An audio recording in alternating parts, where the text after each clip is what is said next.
પહેલા તો મારે અહીંના બધા લોકોનો આભાર માનવો છે કે મને વચ્ચેથી બધાને મળીને લાવવાનો કાર્યક્રમ બનાવ્યો. અનેક જૂના લોકોના દર્શન કરવાનો મને મોકો મળ્યો. અનેક ચિરપરિચિત ચહેરા, અનેક જૂની વાતો, અને મારો દાહોદ જોડે નાતો રાજકારણમાં આવ્યા પછી નથી થયો.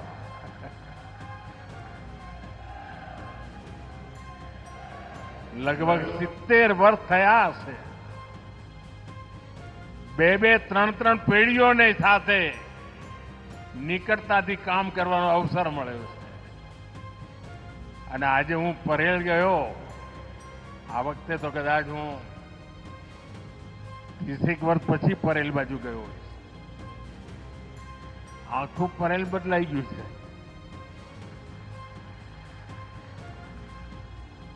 પહેલા હું અહીં આવું એટલે સૂર્યાસ્તનો જયારે ટાઈમ થાય તો મારો પ્રયાસ હોય કે સાયકલ પર પરેલ જવું.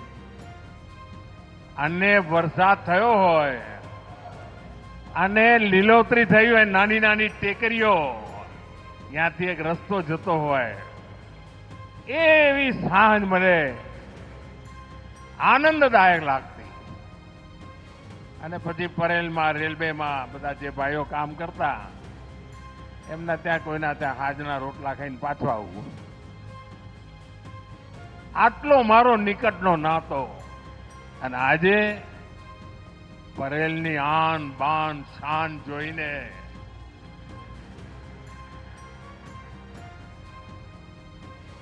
સાથીઓ, અહીંની દરેક સમસ્યાનું સમાધાન કરવા માટે આપણે લગાતાર કામ કરતા રહ્યા છે. અનેક પગલાં લીધા છે. અને મારે ગર્વ સાથે કહેવું છે કે દાહોદ વિશે મેં જે સપના જોયા છે ને, એ આજે સાકાર થવાનું મને અને આંખો સામે જોવાનું સૌભાગ્ય મળી રહ્યું છે. અને હું દાવા સાથે કહું છું, હિન્દુસ્તાનમાં આદિવાસી બહુલ જિલ્લો કેવી રીતે વિકાસ પામે એનું કોઈએ મોડેલ જોવું હોય તો અમારા દાહોદ આવે.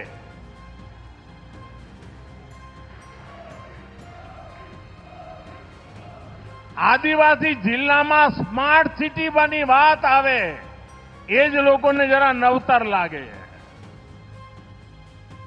ગયા 10-11 વર્ષમાં આપણે સાપ જોયું છે કે કેટલી ઝડપથી રેલવેમાં પરિવર્તન આવ્યું છે. રેલવે વિકાસની નઈ દિશા, નઈ ગતિ,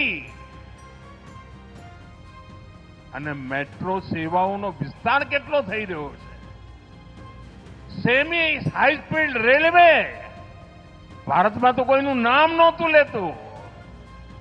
આજે ધડાધડ એનો વિકાસ થઈ રહ્યો છે. દેશમાં લગભગ 70 રૂટ ઉપર આજે વંદે ભારત ટ્રેન ચાલી રહી છે.